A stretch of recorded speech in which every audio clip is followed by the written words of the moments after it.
በመድረኩ የሁሉም ዞኖች የአፈጻጸም ሪፖርት ቀርቦ ውይይት የተደረገ ሲሆን ቀጣይ የሥራ አቅጣጫዎች መለየታቸውን የኮሚሽኑ ኮሚሽነር ዶክተር ካሳ ተናግረዋል። ኮሚሽነሩ በክልሉ ለውጥ የታየባቸው ስራዎች መከናወናቸውን ገልጸው ቀሪ ተግባራት መኖራቸውን አስታውቀዋል። ወንጀል በአንዳንድ ቦታ ላይ የቀነሰበት 9.9% የቀነሰበት አለ።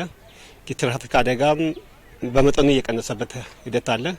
ሌላኛው ደግሞ የታሪፍና ትርፍ መጫን ደግሞ የጨመረበት ሂደት ነው ያለውና አንዳንድ ስራ በጥሩ ሁኔታ የተከናወነ ሲሆን አንዳንድ ቦታ ላይ ደግሞ እነዚህ ደም መተላለፎች ደግሞ የጨመረበት ሂደት ነው ያለው። በተመሳሳይ ቅጣትም ከፍ ያለበት ሂደት ነው ያለው።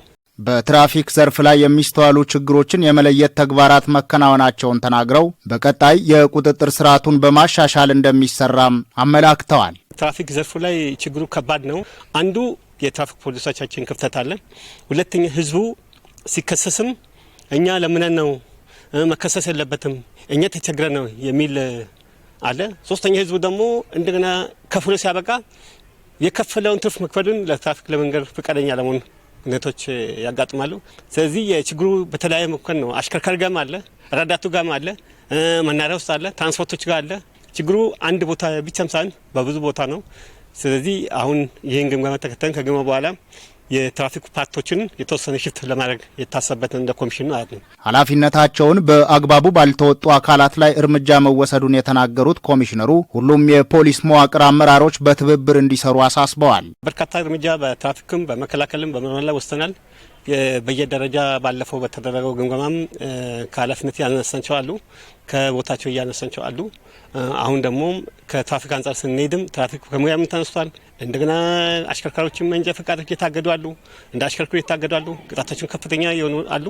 ስለዚህ አሁን ቀጥሎ ያለውን የከተማ የሚመጥኑት ትራፊኮችን ወደ ከተማ ማሸጋገር ያስፈልጋል። ህገወጥ ንግድንና ኮንትሮባንድን በመከላከል ረገድ በተለይም ደግሞ በነዳጅ አቅርቦት ላይ ያለውን ችግር ለመፍታት እንደሚሰራ ጠቁመዋል። በክልላችን የናፍጣ ጋር ከቤንዚን ጋር የሚያያዘው ችግር ሰፊ ነው። በተለይ ናፍጣ ይመጣል ያልቃል፣ እዛ ላይ አሽከርካሪ ይሰለፋል። በዚህ ሰበብ አሽከርካሪ ዋጋ ይጨምራል። ይህ ችግር ሰፊ ነው። የቁጥጥር ስርዓቱ አንዳንድ ቦታ ላይ ጉለት አለ፣ አንዳንድ ቦታ ላይ ጥሩ የሚሄድበት ሂደት አለ። ይሄ ከፍተኛ ንግድ አካባቢ ላይም ችግር ያለበት ሂደት አለ። የናፍጣ እጥረት ያለ መሆኑን እያወቁ ለሚኒ ማደያ ወረቀት የመጻፍ ወረቀት የሚጻፈው ደግሞ ያልተገባ ጽሁፎች አሉ። ከዚህ ጋር ተያይዞ ናፍጣ ችግር አለ። ሁለተኛ የተቋሞች አካባቢ ላይ የቁጥጥር ሲስተሙ ላይ ደካማ ነው። ባለፉት 6 ወራት ያጋጠሙ ችግሮችን በመለየት የማስተካከያ እርምጃዎች በተለያዩ አካላት ላይ መወሰዳቸውን የተናገሩት የመድረኩ ተሳታፊዎች በሚቀጥሉት ጊዜያትም ይህ ተግባር ተጠናክሮ እንደሚቀጥል ገልጸዋል።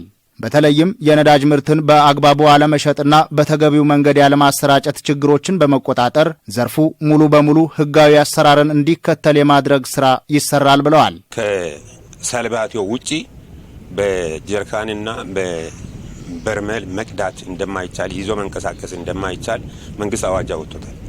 ማደያዎቹ ይህን ተግባራዊ እያደረጉ አይደል።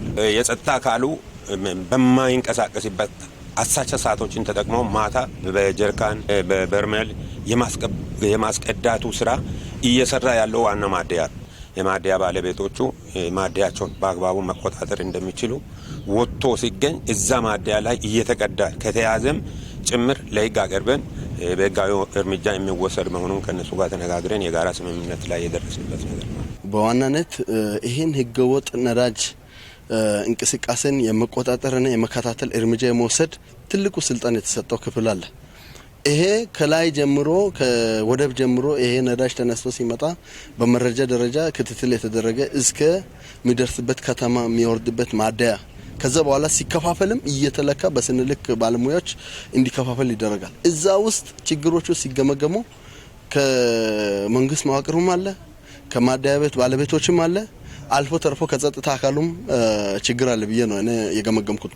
ተለያዩ መንገድ ተጭኖ ወደ በረሃማ አካባቢዎች ወደ ዲማ ምናምን ይዞ ሊያሻግሩ ሲሉ ተይዞ ለመንግስት ውርስ የሆኑበት ሁኔታ አለ። በትራንስፖርት ዘርፍ ላይ ከታሪፍ በላይ ማስከፈል፣ ከልክ በላይ መጫንና የህዝብ እንግልት መሻሻል ያለባቸው ጉዳዮች መሆናቸውን ተናግረዋል። በተለይ ከታሪፍ ጋር ተያይዞ የሚነሱ ችግሮች በከፍተኛ ሁኔታ ህዝቡ ጩኸት ሲያነሳበት የነበረ ጉዳይ ነው።